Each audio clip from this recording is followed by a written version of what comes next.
असदुद्दीन ओवैसी मुसलमानों को अपना ट्रम्प कार्ड अब बनाना चाहते हैं। ओवैसी आज अयोध्या पहुंचे, या बकौल ओवैसी बोले तो फैजाबाद पहुंचे, और बाबरी मस्जिद का सवाल उन्होंने फिर से उछाल दिया। लेकिन ओवैसी के इस भड़काऊ दौरे पर क्या सोचते हैं यूपी के मुसलमान, इस पर देखिए मेरे सहयोगी संजय त्रिपाठी की ये ग्राउंड रिपोर्ट। मुस्लिम वोटों के सहारे मिशन यूपी साधने के लिए असदुद्दीन ओवैसी अयोध्या पहुंचे तो जुबां पर पहली बार अयोध्या का नाम तो आया, लेकिन फैजाबाद की जगह नहीं। फैजाबाद जिला भले ही 2018 में खत्म हो गया हो, लेकिन ओवैसी की सियासत उसे जिंदा रखे हुए है। क्या कहा उन्होंने कि ओवैसी को अयोध्या नहीं जा रहे? मेरे भाई, अयोध्या भी जाएंगे, क्यों नहीं जाएंगे? इनको नाम फैजाबाद से इतनी जलन क्यों है? पेट में दर्द क्यों होता है? अयोध्या यूं तो भगवान श्री राम की जन्मस्थली है, लेकिन राजनीति में अयोध्या हिंदू मुसलमान वोटों के ध्रुवीकरण का केंद्र बनी रही है। ओवैसी भी इसी मुद्दे के सहारे आने वाले चुनाव में अपनी नैया पार कराने की कोशिश में है। अगर कोई मुझसे सवाल करता है तो याद रखो, इसी अयोध्या में 6 दिसंबर को हमने भी देखा, सारी दुनिया ने भी देखा क्या हुआ।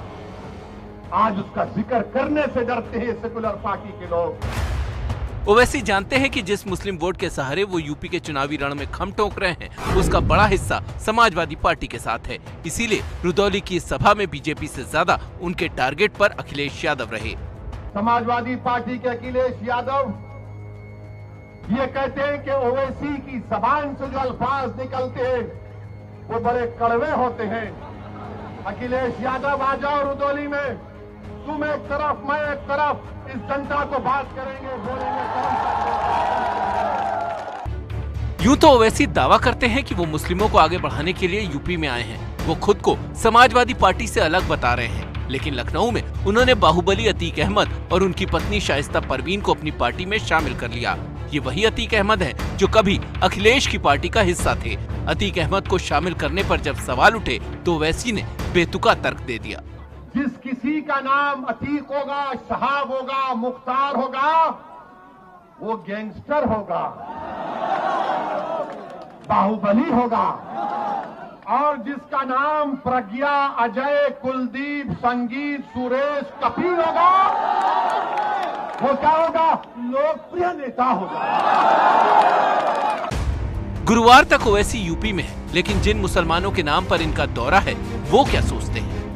जो पब्लिक चाहेगी वो होगा, लेकिन योगी जी से पब्लिक बहरहाल उकता गई है, इस वजह से वो चेंज चाहती है। ओवैसी साहब भी ठीक है, आके लड़ें, वो उनका हक है, वो लड़ सकते हैं। लेकिन जहाँ तक रही मुसलमानों के सपोर्ट की बात, तो मुसलमान खूब जानता है कि हमें किसको सपोर्ट करना है। अभी तक तो ओवैसी का कोई ऐसा वो नहीं है, लेकिन आने वाले टाइम में ओवैसी की भी लहर होगी, ऐसी बात नहीं है, क्योंकि उसका समीकरण बनेगा दलित प्लस मुस्लिम। हमें ओवैसी से कोई लेना देना नहीं है। ओवैसी जी लड़े नहीं लड़ते, हम उससे कोई ना वो यहाँ से जीत पाने, ना उनका यहाँ कोई वजूद है। हैदराबाद से बिहार और फिर बंगाल तक ओवैसी मुसलमानों की सियासत करते रहे। कहीं कामयाब हुए तो कहीं मुस्लिमों ने उन्हें खारिज कर दिया।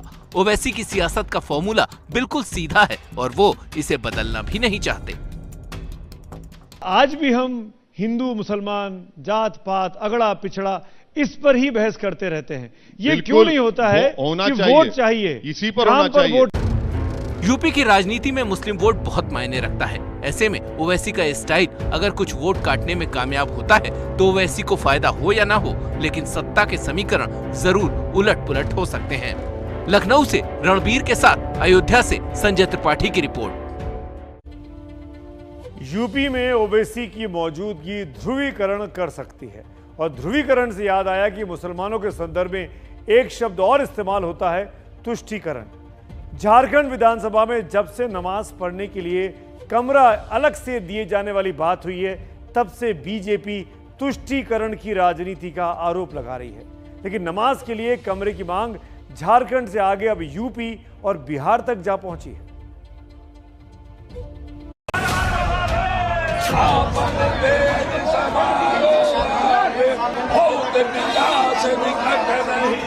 मुझे तो कभी ऐसा लगता है कि ये तालिबान के बढ़ते प्रभाव के अति उत्साह के कारण माननीय विधानसभा अध्यक्ष जिहादियों के लिए अलग से आरक्षण की व्यवस्था कर गए। फिर आप वहाँ क्या करेंगे? वहाँ क्या कोई पूजा खाना बनाएंगे, इबादत का खाना बनाएंगे? बीजेपी विधायकों का ये हनुमान चालीसा झारखंड सरकार के उस फैसले की प्रतिक्रिया में है जिसमें विधानसभा में नमाज पढ़ने के लिए विशेष कमरा दिया जा रहा है। देखा देखी यूपी बिहार में भी मांग उठने लगी। तो हम लोग जो मुसलमान विधायक हैं वो अक्सर कार्रवाई छोड़ के मस्जिद जाते हैं नमाज पढ़ने के लिए। अगर विधानसभा में ही एक प्रेयर रूम हो, कभी कभी ऐसा होता है क्योंकि नमाज का टाइम हमारे यहाँ फिक्स है। इस प्रकार की जो बातें हैं ये बहुत ही दुखद हैं, संकीर्ण विचारधारा की बातें हैं।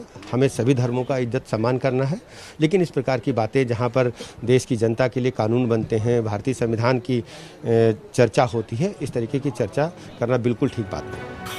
अब मामला धार्मिक आस्था से ज्यादा तुष्टीकरण का बन रहा है, लेकिन झारखंड विधानसभा के स्पीकर पुरानी नजीर देकर अपने फैसले को सही ठहराते हैं।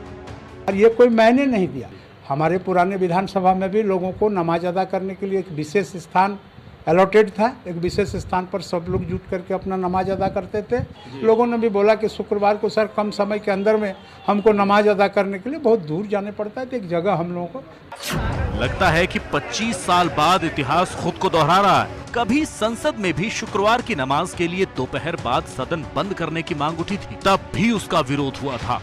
ये नहीं कि शुक्रवार को 1:30 बजे हाउस नहीं बैठेगा क्योंकि हमें नमाज पढ़ना है, और उसके बाद यहाँ बजरंग दल के लोग कहेंगे मंगलवार को हाउस नहीं होगा। उठा था सवाल इस तरह, क्या सदन इसलिए बना हुआ है? सांप्रदायिकता एक तरह की नहीं होती, और अगर एक तरह की सांप्रदायिकता को उत्तेजन दिया जाएगा तो दूसरी तरह की सांप्रदायिकता पनपेगी। संसद और विधानसभा लोकतंत्र के मंदिर हैं, और इस मंदिर में संविधान को साक्षी मानकर जनता जनार्दन की पूजा की जाती है, और उसके लिए ईमानदारी और कर्मठता की जरूरत है।